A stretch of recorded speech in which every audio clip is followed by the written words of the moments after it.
अब हम लोगों ने इशुएंस कर ली, एफआईआर ने रिटर्न भी कर लिया, आइटम भी बन गई है, वेंडर भी हमारे पास आ गया है। अब हमने करना ये है कि हमने जो है ना उसी के बिहाफ के ऊपर जो है ना, मतलब कि वो जो आइटम हमारे पास पड़ी हुई है हमने नई परचेज़ करनी है रेगुलर बेसिस, ठीक है ना। तो इसमें हम हमारा जो सबसे पहला जो स्टेप होता है ना, होता है हमने बनाना होता है डिमांड। ये डिमांड आपको किसी डिपार्टमेंट की तरफ से आती है। परचेज़ पे जाएंगे तो परचेज़ डिमांड रेगुलर, मतलब जिस तरह शादी ने कोई सामान मंगवाया तो वो हमें डिमांड देंगे। हाँ जी ठीक है। उसमें पेंसिल भी हो सकती है, लेबल भी हो सकते हैं, कंप्यूटर पेपर भी हो सकता है, कोई चीज़ भी हो सकती है, ठीक है। ओके करें। अच्छा, अगर आपके पास वो चीज़ जो बंदे ने डिमांड की है, अगर तो आपके पास वो पहले आपने आइटम डिक्लेयर की हुई तो ठीक है, वरना आपको पहले आइटम डिक्लेयर करना पड़ेगा, ठीक है ना। तो हम करते क्या हैं कि इसमें डेट यहाँ पे आप डालना चाहते हो तो डाल लें, पीडीएन नंबर ये खुद ही लगाएगा। ये जो नंबर लगेगा ना, ये नंबर आपने याद रखना कि ये मैंने डिमांड कौन सी जनरेट की, ठीक है। हम करेंगे क्या कि यहाँ से आइटम सेलेक्ट करेंगे कि जी हमने जो है ना ये AA साइज़ कंप्यूटर पेपर जो था ना ये वाला, ये मेरे पास अभी स्टॉक में नहीं थे, तो ये हम परचेज करते हैं, ठीक है। कितनी क्वान्टिटी है, हमने कहते हैं जी मज़ीद 5 और कर लें, अच्छा इसके 5 कर लें, ठीक है। ये आप यूनिट ऑफ मेजरमेंट जो है ना रिम है। अच्छा, अगर पहले से कोई डिमांड होगी ना तो वो यहाँ पे शो हो रही होगी, पहले अगर किसी की डिमांड होगी, अगर नहीं होगी तो यहाँ पे जीरो शो होगा, ठीक है। किस डिपार्टमेंट ने मंगवाई है, यहाँ से आपको डिपार्टमेंट का नाम दे देंगे, कहते हैं एडमिन डिपार्टमेंट ने मंगवाई है, ठीक है।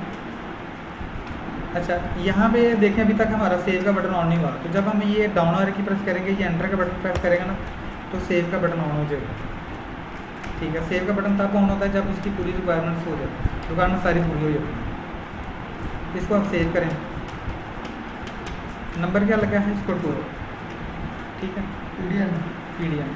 अच्छा, जब ये हमारी डिमांड आ गई, डिमांड के बाद जो है ना आपका जो परचेज का बंदा है वो मार्केट गया, मार्केट जाने के बाद उस बंदे ने वहाँ से कोटेशन से लेंगे, कोटेशन किसी बंदे की फाइनल होगी तो उसको हम परचेज ऑर्डर इशू करेंगे।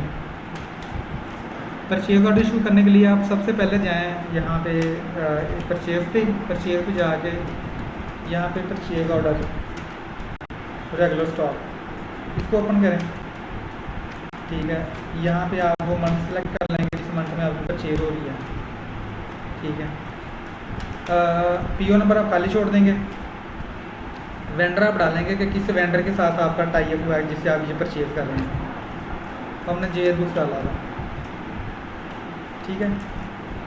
यहाँ पे कॉन्टैक्ट पर्सन कौन होगा, वो बंदे का नाम लिख दें जिस बंदे वो जो डील कर रहा है, यहाँ पे मिस्टर जवेद लिख देते हैं, ठीक है। और उस बंदे का कॉन्टैक्ट नंबर क्या है उसका एक नंबर डाल देते हैं, ठीक है। फैक्स नंबर पहले होता था, आजकल नहीं होता, खाली छोड़ दें। ईमेल एड्रेस उसका अगर है तो वो डाल दें। ये वैसे बेहतर होता है कि आपके पास ना पूरी प्रोफाइल होता है कि कल को आपको ज़रूरत किसी बंदे की हो तो आप यहीं से डाटा निकाल लें, ठीक है। उसका कंपनी का एड्रेस डाल देंगे, कंपनी का एड्रेस मैं कहता हूँ कि जी है चलें शाह आलम मार्केट लाहौर कर लेंगे, दुकान वगैरह नंबर शंबर होगा तो आप उसमें डाल देंगे कि वो आएगा कैसे, ठीक है। मैं कहता हूँ जी वो आएगा बाई शिप वाया, चलें मैं कहता हूँ जी बाई TCS कर, ठीक है। अब उस बंदे की जो कोटेशन फाइनल हुई है उसका भी यहाँ पर नंबर दे देंगे रेफरेंस के लिए। मैं कहता हूँ जिसका नंबर था 1005 और कोटेशन की डेट क्या थी, किस तरह कोटेशन नंबर जो है ना मैं एज्यूम कर रहा हूँ कि जी वो जो कोटेशन आई उसका नंबर ये था, अगर है तो ठीक है, नहीं है तो आप ये खाली छोड़ दें, ज़रूरी नहीं है, ठीक है। ज़रूरी कौन सी चीज़ है, ये जो रेड है जी, ठीक है, यो यहाँ पे कोटेशन की आप डेट डाल देंगे, ठीक है। अच्छा, डिलीवरी डेट जो है वो आप डालेंगे कि जी ये हमें चाहिए कब, ये आप वो अपने वेंडर को बता रहे हैं, ठीक है। यहाँ से आप उसकी डिलीवरी डेट डिसाइड कर लेंगे। अगर ये लोकल है तो लोकल रहने, अगर इम्पोर्टेड है तो यहाँ से आप सेलेक्ट कर लेंगे ये हमने इंपोर्ट करनी है, हमने लोकली परचेज़ करनी है तो इसको लोकली रहने दें। पेमेंट टर्म में यहाँ पे पेमेंट टर्म्स आ रही हैं, काफ़ी सारी होती हैं। हम ये इस पर कह रहे हैं कि जी हमारा ये कैश है, ठीक है ना। तो कैश के अंदर क्या होता है कि उसको ना ऑटोमेटिकली जी बता देता है कि जी ये डेट जो है ना आप पेमेंट की बन रही है। वरना यहाँ पे अगर आपने उसको क्रेडिट करना था, दिन बताना, तो उसने उसकी डेट उसमें ऐड कर देनी है, ठीक है।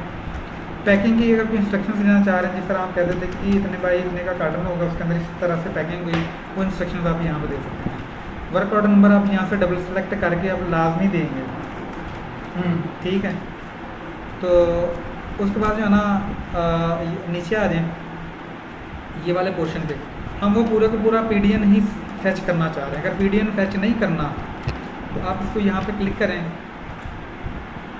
सॉरी इसको आप एज इट इज़ रहने दें। यहाँ से आप पीडीएन सेलेक्ट करें, ठीक है। पीडीएन नंबर 2 है,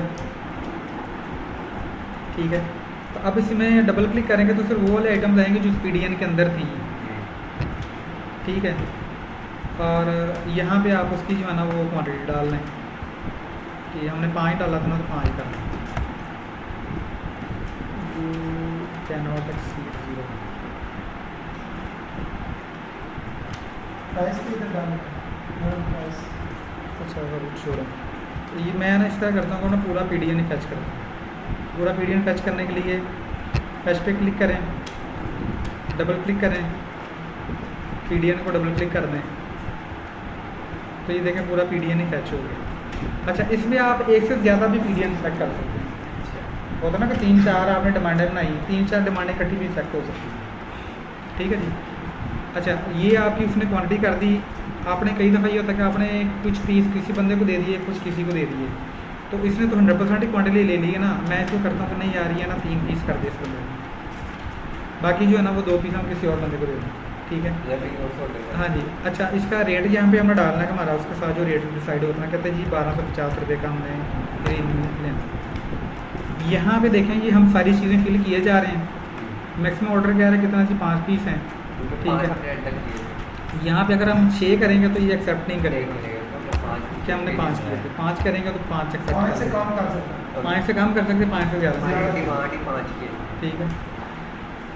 सारा कुछ हो गया। अब जो है ना आप इसको सेव कर लें। अब आपने करना क्या है कि यहाँ पे पीओ नंबर लगेगा, पीओ नंबर आपने लाजमी याद रखना। मैंने इसको किया सेव, ठीक है। इसको पीओ नंबर लग गया, ठीक है। अच्छा, अब ये देखें, जब तक ये ऑडिट नहीं होगा और ये प्रूव नहीं होगा तब तक आप इसका इनवर्ड गेट पास नहीं बना सकते, ठीक है। इसलिए जब भी आपने ये काम करना है ना, इनवर्ड गेट पास बनाना है, तो ये काम आपने ला दिया। हमारे तो यहाँ पे सेटअप छोटा है ना, तो हमारे पास हम खुद ही पीओ बनाने वाले हैं, खुद ही डेट डिसाइड करने वाले हैं, खुद इसको अप्रूव करने वाले हैं, खुद इसको ऑडिट करने वाले हैं। वरना आमतौर पर इदारों के अंदर प्रॉपर जो है ना वो डिपार्टमेंट होते हैं जो सिर्फ ये वाला काम करते हैं। उसको अंदर करना क्या है कि सिर्फ एक सिंगल टिक करनी है, ठीक है। अच्छा, अब मिसाल के तौर पे यहाँ पे आपको रेट चेंज करना पड़ गया, तो जब तक ऑडिट नहीं हुआ आप इसका रेट चेंज कर सकते हैं। अच्छा, जब ऑडिट हो जाएगा फिर रेट चेंज नहीं होगा, तो फिर रेट चेंज कौन करेगा? किस बंदे ने अप्रूव करना है, अथॉरिटी वाला बंदा। जब अप्रूव भी हो जाएगा तो फिर इसको कोई चेंज नहीं करना, ठीक है। इसलिए बी केयरफुल कि आपने यहाँ पे रेट डालने से पहले मेक श्योर कर लेना कि रेट यही डिसाइड हुआ था, ठीक है। क्योंकि इसी के बिहाफ के ऊपर इसका आगे जाके वो तक फीड होना है सिस्टम के अंदर, ठीक है। अच्छा, अब मैंने किया कि मैं इसका ऑडिट भी करता हूँ, इसका जो है ना अप्रूव भी करता हूँ। मैं इसका ना सिंपल चेक किया, ये देखें आर यू श्योर, मैंने ओके कर दिया, ठीक है। यहाँ पे ऊपर चेक भाई आ गया, जो जिस यूज़र से हम लॉगिन होते हैं ना उस यूज़र का यहाँ पे नाम आ गया। उसके बाद मैंने इसको अप्रूव भी कर दिया, ठीक है, ओके। ये अप्रूव बाय बी आ ओके हो गया जी। ये हमारा पीओ वाला काम कंप्लीट हो गया। अच्छा, अब अगर हमने फर्ज करें कि इस पीओ का प्रिंट लेना है, या बाद में ख्याल आया कि यार जो पीओ तो हमने बंदे को भेजना है, आप इसको ओपन करें, डबल क्लिक करें और डबल क्लिक करें यहाँ पे पीओ आपका 2 नंबर, क्योंकि वो ऑलरेडी अप्रूव भी हो चुका है, ऑडिट भी हो चुका है। तो हम करेंगे क्या कि लिस्ट ऑफ, इसको चेक करेंगे, ठीक है। अब डबल क्लिक करेंगे, ये देखो। अच्छा, जो अप्रूव नहीं होगा वो ऐसे ही आ जाएगा। हाँ, जो प्रूव नहीं होगा वो ऐसे ही आ जाएगा। ठीक है, अब इसको मैंने डबल क्लिक किया है तो हमारे पास ये पी ओपन हो गया है। तो यहाँ पे आप इसके प्रिंट के ऊपर क्लिक करें। अच्छा, फिर ये होता है कि आपकी टर्म्स एंड कंडीशन कुछ होती हैं, तो यहाँ पे नीचे जो ना आप उसकी टर्म्स एंड कंडीशन डिफाइन कर सकते हैं। इसको डबल क्लिक करेंगे तो कई दफ़ा आपको कोई पुराना हमारा पी ओ पड़ा होता है, हमने वहीं से टर्म्स एंड कंडीशन उठानी है तो वो उसी कर लेगा। आपने बताया था ना जब कार्टन इम्पोर्ट मंगवाने थे तो आपने कहा कि इसके अंदर ना ये लिख दें कि जी ये वाला साइज़ नहीं होगा तो ये रिजेक्ट हो जाएगा। ठीक है, वो टर्म्स एंड कंडीशन आप यहाँ पे लिख सकते हैं। ठीक है, जहाँ पे लिख सकते हैं कि कंप्यूटर रेंज शुड बी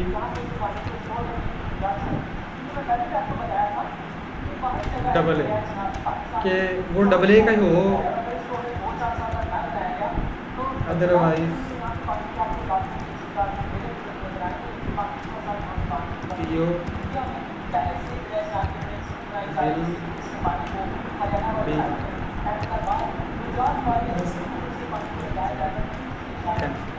ठीक है, इसको आप जो है ना वो, क्योंकि अभी तो हमने ये फाइनल कर दिया है ना, ये फाइनल करने से पहले डिसाइड करना है। इसको आप सेव करेंगे तो ये ऑटोमेटिकली इसके बॉर्डर के ऊपर ना ये प्रिंट भी होगा। ठीक है, अब हम इसका प्रिंट रिव्यू चेक करते हैं।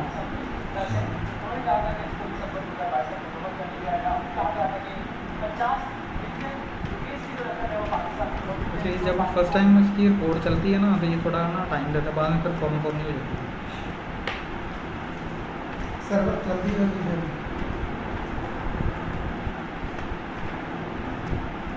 ये देखें, ये परचेज ऑर्डर हमारा है। इसकी कॉपी आपने अपने वेंडर को भिजवा देनी है। ये लीगल डॉक्यूमेंट होता है, ये ध्यान में रखें। इसकी बेस के ऊपर वो अगर आपने कोई जो आपके साथ अंडरस्टैंडिंग हुई है उसके ऊपर कोई गड़बड़ की है ना, तो वो बंदा आपने ऑर्डर नहीं लिया पीओ देने के बाद तो वो आपके ऊपर केस भी कर सकता है। ठीक है, ये कोर्ट के अंदर ये डॉक्यूमेंट जो है ना वो प्रेजेंट भी हो जाता है। ठीक है, आप इसको यहाँ से डाउनलोड पे क्लिक करें, इसको सेव कर लें। ठीक है ना, अब ये सेव हो गया। ये पीडीएफ फाइल जो ना आप इसको चाहे अगले बंदों को मेल करें, उसको व्हाट्सएप कर दें, जो भी आप कर सकते हैं।